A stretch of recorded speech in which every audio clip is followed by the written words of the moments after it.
So this is another Stuff I Own, and we have a Star Trek figure with a gold outfit on, and there's only two of the main characters that wear a gold one, and this is not Sulu, so of course we have Captain Kirk. Captain Kirk, or William Shatner, gets some criticism. Some people are not real, uh, I guess, thrilled with his personality off screen. I know that George Takei was not a huge fan, and I love George Takei. So was he a prima donna? Probably. He also gets knocked a bit for his acting. I think his acting is fantastic. I know that. Look at the gleam in his eyes in this figure.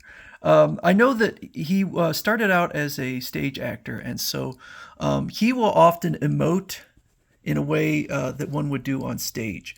But I think that he has a very wide range, and he is able to do subtle acting. I also think that even more than his acting, he has just a magnetic personality on the screen, as far as I'm concerned. And the original pilot episode had Commander Pike, who was played by a different actor, and his name escapes me now.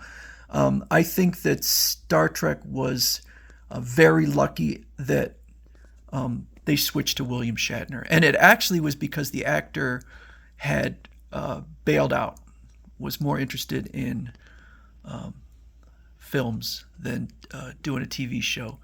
But I think between Captain Kirk, William Shatner, Leonard Nimoy, DeForest Kelley, and then down the line, the actors in this series, as far as I'm concerned, are second to none, and certainly second to none when it comes to any of the other Star Trek series. That's my opinion on it.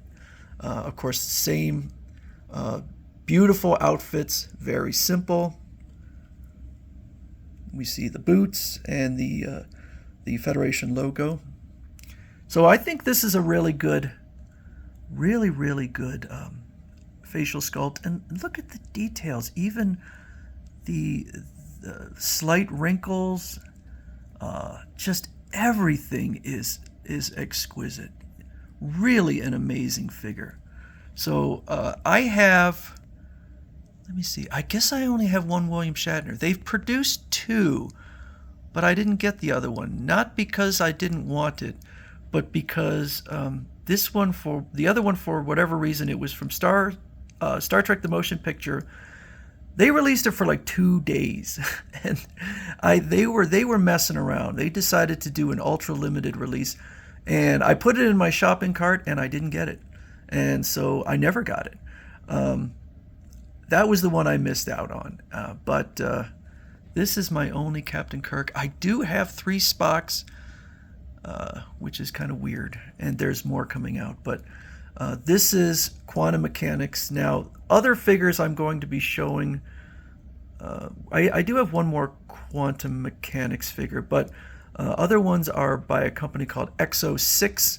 And Exo 6, I believe, basically took I'm not sure how it happened, but they used the same artist who was doing the sculpting for these, although I think they use different artists. I don't think it's just one.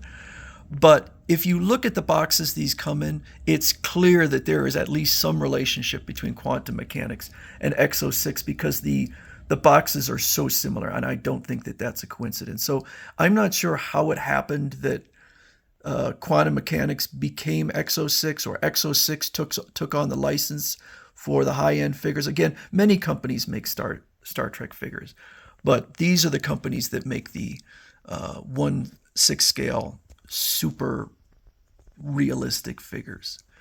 So this is one of my favorites. I did have him sitting. I have a captain's chair. I had him sitting in the captain's chair, and this is why I put my figures in a neutral stance, because the figure got very wrinkly down here. You can see the wrinkles.